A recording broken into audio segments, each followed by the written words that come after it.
chào các anh chị, bạn có phải là người yêu cái sự phá cách hay không?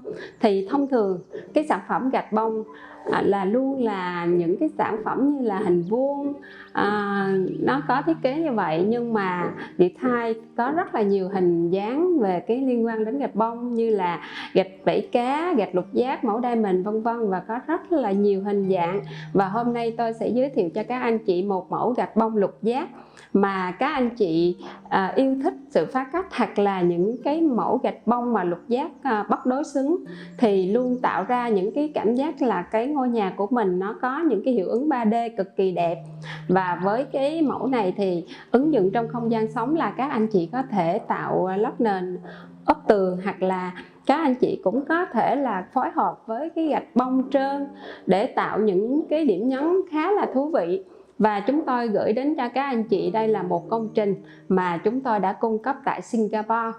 Và với cái sự bất đối xứng trong cái gạch bông lục giác và sự kết hợp giữa cái hình trơn cũng tạo nên một cái điểm khá là thú vị. Và có rất là nhiều màu sắc ở tại Vietthai. Các anh chị cũng có thể chọn những cái mẫu mà hoặc là cái màu sắc để cho phù hợp với công trình hoặc là phong thủy của gia đình mình. Và hiện tại là Vietthai có hơn 4.000 mẫu hoa văn khác nhau và có là 120 màu, đủ để các anh chị có thể là phối hợp nhiều thiết kế khác nhau và tạo nên một không gian sống hoàn toàn khác biệt. Và nếu như các anh chị thích thiết kế này hoặc là muốn chúng tôi tư vấn hơn về những mẫu lục giác, đây là một cái số gạch bông lục giác mà chúng tôi giới thiệu.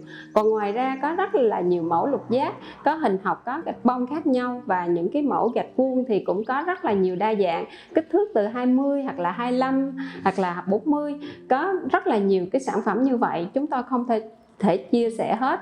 Và hôm nay các anh chị nhớ lại là cái gạch bông này, lục giác này, các anh chị có thể phối với cái bông lục giác hình trơn hoặc là màu đổi màu, thì có quá nhiều sáng tạo trong không gian sống. Mỗi chúng ta là những nhà sáng tạo đại tài, tôi tin là như vậy.